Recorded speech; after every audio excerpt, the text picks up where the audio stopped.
Hello, lovers. Today I'm going to be talking about unrealistic expectations in relationships. You're welcome to Eve's Desire by Tiwa Says, and I am your pleasure coach.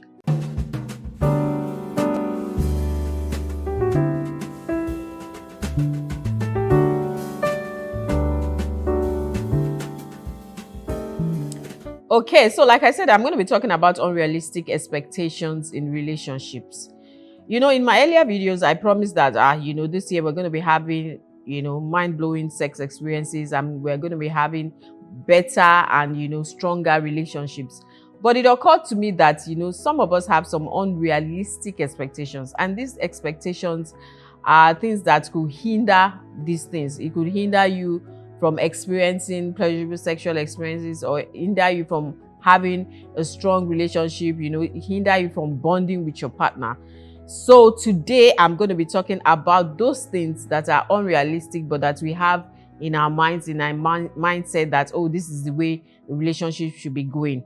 So the first one is that you should not expect, some people expect that they should have some amount of sex on a regular basis, and that is just a no.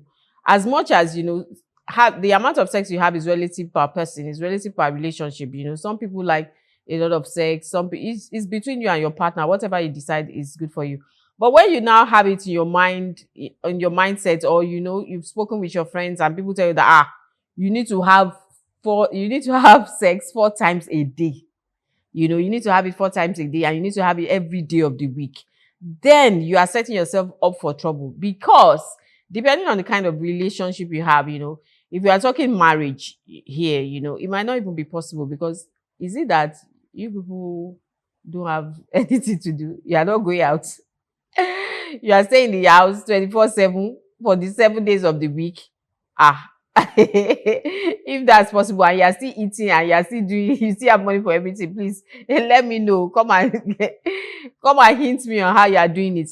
But it's unrealistic, because you have other parts of your life. Like, the relationship is not the only part of your life. You have other parts. You need to work, you need to do this, you need to go out, you need to and all that. So you can't just expect that, okay, they said that you must have sex 4 times a day, and you must have it every day of the week. That is not. So if you have that in your mind that, oh, that's the way it's supposed to be, and then the reality show you the opposite, that it's not working. So you begin to think that something is wrong with your relationship, or something is wrong with your partner. That's not true. It just shows that it's not workable, and then you need to have a sit down and then talk about what works for you.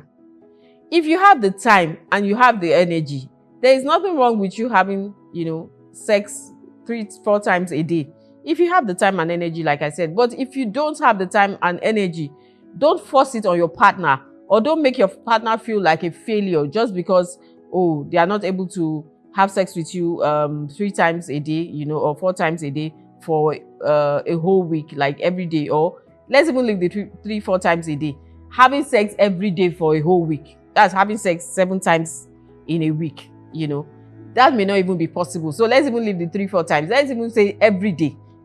As much as it is possible for some people to do it every day, and that is because they have devised a way. Maybe they've spoken about it, and they've thought of they've fashioned out a way that they can do it. That, okay, maybe we do it early mornings, or we do it that, whatever works for, different strokes for different folks. So what works for one may not work for the other. And the fact that it does not work for you does not mean that your relationship is failing. You just have to find what works for you and then work around that, So that is one. So get that off your mind. Talk to your partner now, and you guys decide, okay, this is how much we can do, and this is what we are going to do. So don't just be thinking in your mind, and don't keep it in your mind alone that, see, I'm supposed to be doing 3 times a day. It's just giving me once. And then you're keeping it to yourself. You're not even talking to your partner. That's where resentment starts to set in.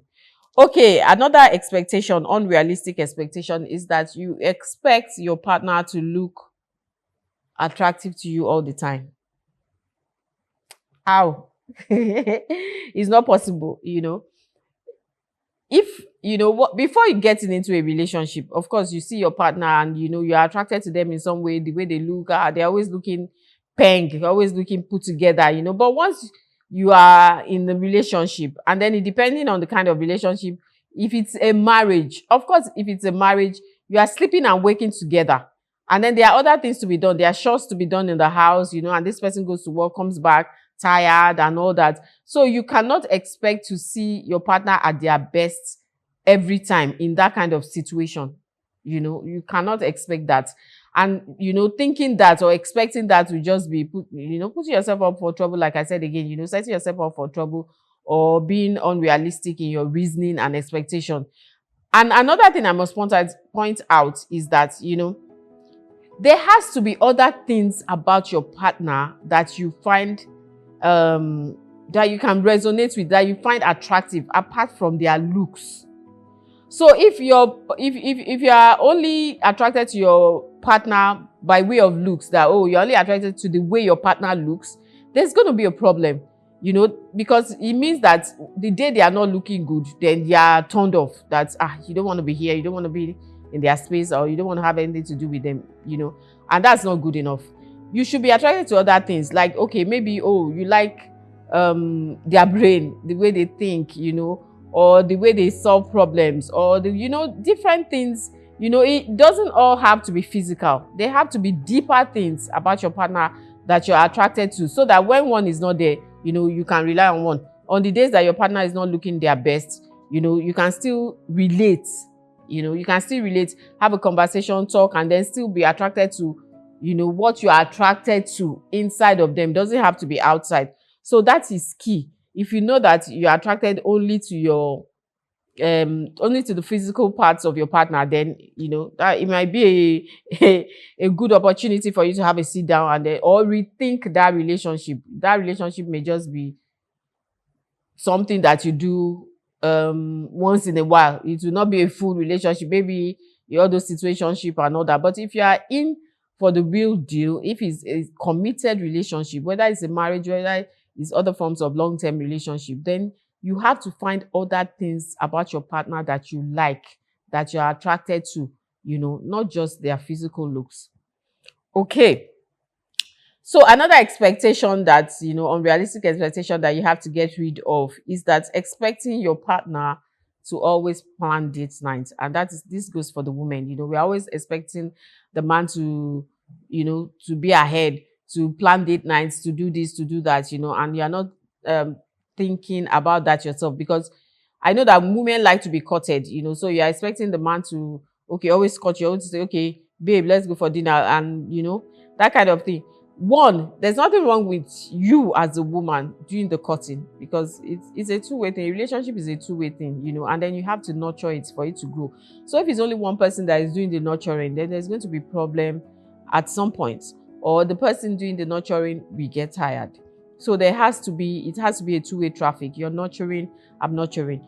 If you are saying date nights, if I'm organizing date nights, or I'm saying, there's nothing wrong with the woman to saying, babe, let's go out today, I want to surprise you, or let's just go out, and the man will feel good, because men like to be appreciated, as well, and they like to be, taken care of, and they like to feel, that they like to have that vibe to that, okay, my babe wants to take me out. It's a good feeling for them.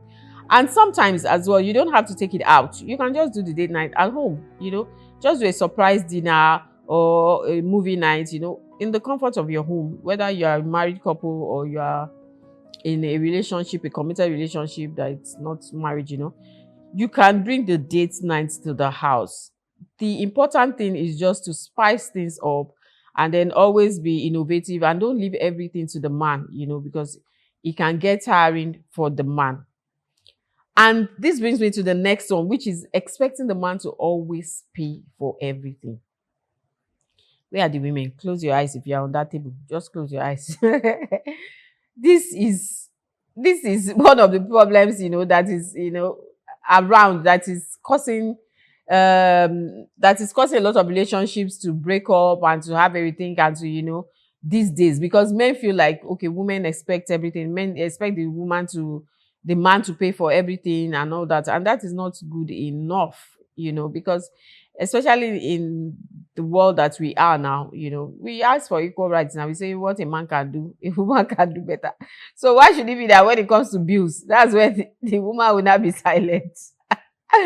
What's wrong with, going out? Honestly, I don't see anything wrong in you going out and then saying, when the man wants to pick the check, you say, oh, babe, don't worry, let me do it. Or let's 50-50. A lot of people find the 50-50 a difficult thing to do, or they feel like, why should I be doing 50-50?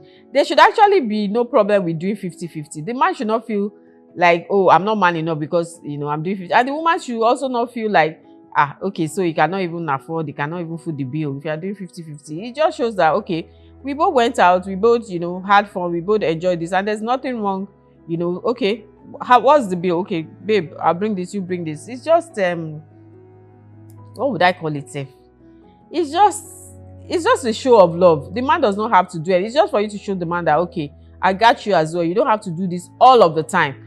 And then if it's the man that does it all of the time, you can decide that today, okay, I'm the one clearing the bill. Men like that as well. They like to feel that, okay, my partner is supportive, my partner has got me, my partner can do this, so that, when your date nights will not stop, or you go out and then it's like, it's me that will do everything. It's me that will do this. He's comfortable that, okay, with you by his side, okay, if he doesn't, it doesn't have to be the one that will foot all the bill, or, you can do this, you can do that and all that. It's a good feeling, and not just for the man, but also for the woman. It puts a certain level of, what will I put it?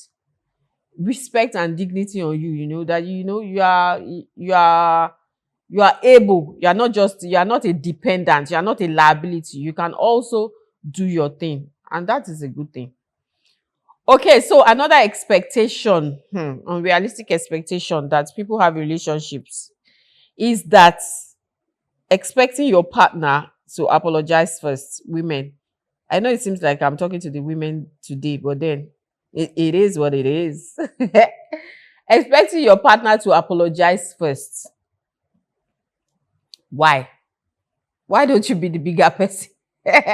Why don't you be the bigger person? I know that sometimes, okay, I know sometimes some women will say that, okay, they also apologize and the man does not want to apologize and all that. But instead of allowing the rifts, to just grow wider and wider, why don't you just apologize? It just shows that you are the bigger person.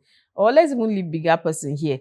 Why allow, whatever misunderstanding to lengthen when you can just cut it in the nib there, so that other things will not, enter. If you are in the wrong, apologize. Especially if you are in the wrong, apologize. Don't do manipulation, especially for women. Don't do manipulation. You know when you are wrong, so don't start manipulating the man or feel like, okay, it's the man that must come to you. If he doesn't come to you, you still be doing, you're angry. If you've done something wrong, apologize. And even if it's the man that has done something wrong, and then it now led to something that now caused both of you to now, offend each other, you can still apologize for the offense and then later point out what your partner did, that you did not like. But expecting that, okay, if this person does not apologize, me too, I will not apologize. We'll see who apologize. No. I don't think that is not 2025 friendly. We shouldn't be doing that at this stage, please. Let's stop that. So if you are the man, apologizing does not make you less of a man. It does not remove your masculinity. It does not reduce it in any way. If you have done something wrong to your partner, apologize and move on. And if you are the female, apologize and move on. Now, this next point is talking to the females. And the males as well, Seth. But then, let me talk to the females first. It is unrealistic for you to think that your partner will not have close friends of the opposite gender or friends of the opposite gender that they are attracted to. Yes, don't look at me with that type of eye. Let's be real here. Because before your partner met you, he was seeing other people. And even after he met you, he will still meet other people. And then there are plenty people on the faces of, on the face of the planet. So are you going to say that, okay, your partner should be going about closing his eyes, or if he meets people at work, he should not have friends, he should not communicate with anybody, he should not relate with anybody? You are just living in a cocoon, and that will not happen. And then that is what will now be causing heartbreak, heartache, and unsatisfactory feelings in a relationship. Know this and know peace. Your partner will have other friends of the opposite sex. He will not just have friends that, that are of his sex. If he's a man, he will not just have guys that are going to watch football together, but he will also have friends that are female. It is just normal. We were made male and female now. And even as the male, know that your female partner would also have male friends. Okay, the point now here is to have boundaries. As much as I know that you have female friends, and then I know you also know that I have male friends, then we should set boundaries and know that, okay, yes, you have friends, yes, I have friends, but this is how far you can go with your friend. And this is dependent on, it's relative, it's different for every relationship. You can decide that, okay, you can go out with your friends. I don't mind you going out with friends of the opposite sex, But some other couple might say, no, no, no, no, no. If you're going to go out with friends of the opposite sex, then I have to be there, So, and then you can't you can't be chatting with your opposite friends, with your friends of the opposite gender, or you can't be calling them, they can't be calling you. These are things that you can discuss as a couple and set your boundaries as such that, okay, this is what we can do and this is what we cannot do. But thinking or saying or believing that they will not have friends or will not relate to people of the opposite sex or even be attracted to people of the opposite sex, no, no, no, no. That is a is a wrong imagination. It's just not living in this world. It's just living in your own cocoon. No, no, no. That's not going to happen. So please just know that and know peace, like I said, and then set your boundaries so that you can adjust. Okay. Yes, this is also important. We like to think that when we're in relationships, we like to think that um everything about, our partner should, everything about in our life should revolve around our partner, or everything around our partner's life should revolve around, what I'm trying to say. Like, okay, once I'm in a relationship now, yes, this person should think of no other person but me, should think of no other thing but me, should do no other thing but no, no, no, no, no, no, no. It doesn't mean that you should now take precedence in the person's life. Let's be frank with ourselves. No, because the relationship is only part of the person's life and it's not the entirety. And that is why they say that people should not lose themselves when they are in a relationship. It is not even advisable to, because, apart from the fact that you may even get tired of the relationship, soon, apart from the fact that you may get tired, but then it's also not healthy for you, because like I said, the relationship is just a part of you. It's not your entirety. So you can't expect that your partner should not have, other things they are thinking of. So it should be you that they'll be thinking of morning, afternoon, and night and all that. It should not be. They have other friends, they have their hobbies, they have their work life, they have their family. So they have other things on their mind. As much as you hold a part of their, mind, a part of their heart, and then you are on their mind, and then of course you should be in constant communication. But then that it does not mean that everything must revolve around you. Ladies, everything must not revolve around you. Because they are seeing you now does not mean that they cannot see their friends again. They cannot go out with their friends. Or when they say our friends are coming over, you are squeezing face. Or when they say I want to go and watch football, or you are now, or even when they say they need time to themselves, that I just need to take a walk, or I need to go to the bar, or I need to go, let them be, because they have a life of their own. As much as you are a part of their life, but you are not the whole life. At least they had a life before they met you, and they're still going to have a life after you.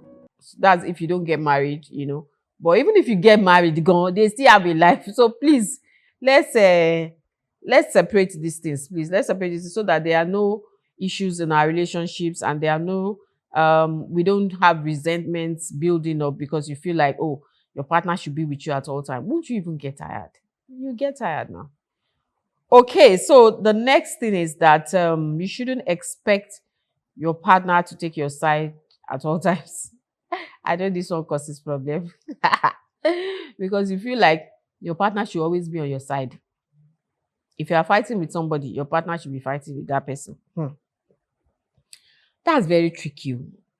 It's very tricky because, your partner should be able to tell you when you are in the wrong, As much as, okay, let's look at it this way. Your partner should be able to tell you when you are in the wrong. But I don't advocate to your partner shaming you in public, or chastising you in public. That may not be good. That's not really decent. So if something goes wrong out there, your partner should still take your side, because he's your partner. That is somebody that should have your back. But when you are in the closet, when you are within the confines of your room or your house or whatever, or when you are alone, your partner should be able to tell you that, babe, this is what you did wrong, that is what you did wrong, and you shouldn't have done that, or you should have done it this way. This goes for the men, and it also goes for the women. You don't always have to take your partner's side. For what? So that your partner will say that, okay, that's love. No, love sees wrong. Love is not blind. It's not blind though. At least it's not blind in 2025. So when your partner is going the other way, you should be able to call your partner back and say, no, that way that you're going is not good. That thing that you did to that person is not nice. This thing, you should have done it in this way to have been better and all that. Yes, your partner should be able to tell you the truth. Your partner should be able to look you in the eye and tell you the truth. As much as, they should not shame you. I've already said that they should not shame you in public. They should not, shouting at you in public. How was that? Or when other people are criticizing you in public, your partner too should not put mouth like, yes, that's what I will. No. That's not nice. Your partner shouldn't do that. But then it should protect you in public. But when you are alone, your partner should be able to tell you that, no, this is what you did wrong, and this is what you shouldn't have done, or this is what you did right.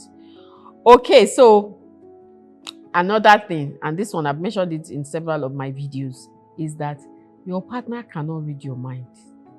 Don't expect your partner to read your mind. If you want something, if you need something, you should be able to tell your partner that, oh, this is what I want. Oh, this is what I need. Oh, I didn't like what you did. Oh, this is the way I would have preferred that you did this.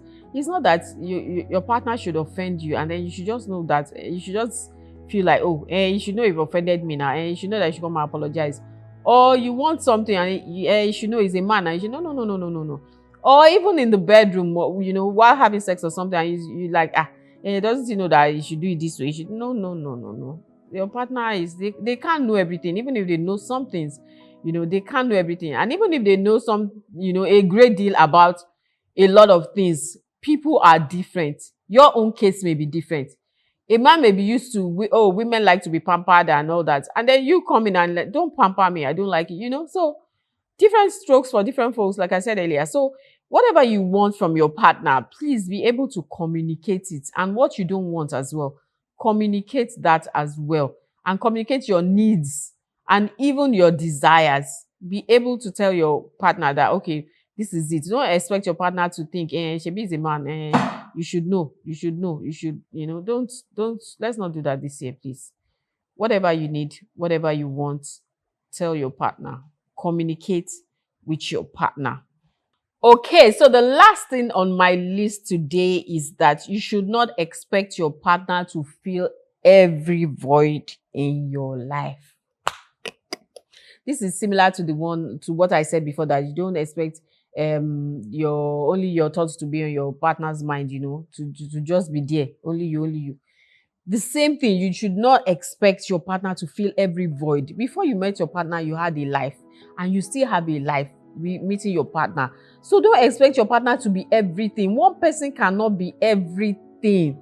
One person cannot be everything. Get that straight. Even though you are in a relationship with this person, he cannot be your Lord and Master and friend and and teacher and pastor. And no, one person cannot do everything. Let's not kid ourselves. One person cannot do everything. And that is why you need to have, you need to have other relationships. You need to have other friends. You need to have a life outside of your relationship, so that you don't begin to feel left out. Maybe if your partner goes about his own life now, he has other things he's doing and it's good, and then you now feel left out, and then you are now complaining that your partner has left you alone doing his own thing. You should be able to do your own thing as well. People need breaks from each other. Even though you are in a relationship, it does not mean that you should be glued to each other. You should super glue each other, like you should not move. No.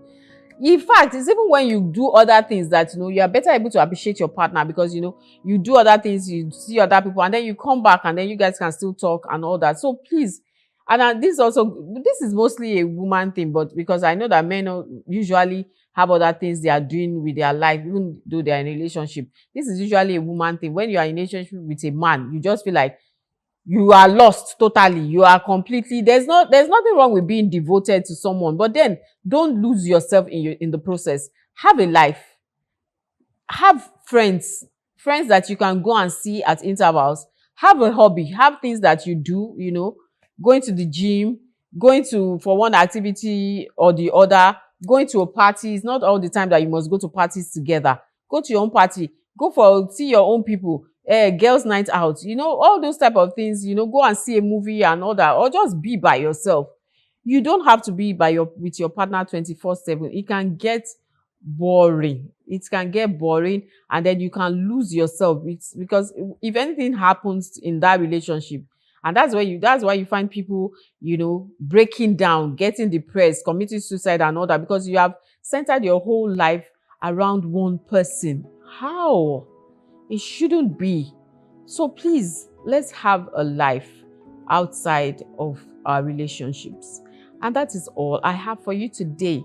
I am sure that, you have found one thing or two things, that identify with you here, something that you may have been thinking is normal, but it is not normal. It is very, very unrealistic. So please, let's adjust. Let's do some adjustments so that, we can enjoy our relationships better this year, and then bond better. And this, we can have, this will translate to better sexual relationships, more intimate relationships and sexual experiences. So if you have enjoyed this video, I know that you must have gained something. Even if it's one thing, you must have gained. So click the like button, and most importantly, that subscribe button. Subscribe so that you get notifications when I come out with new videos. And also share this video and follow us on all our social media handles at The Eagle Online. I'll see you next time with more tips.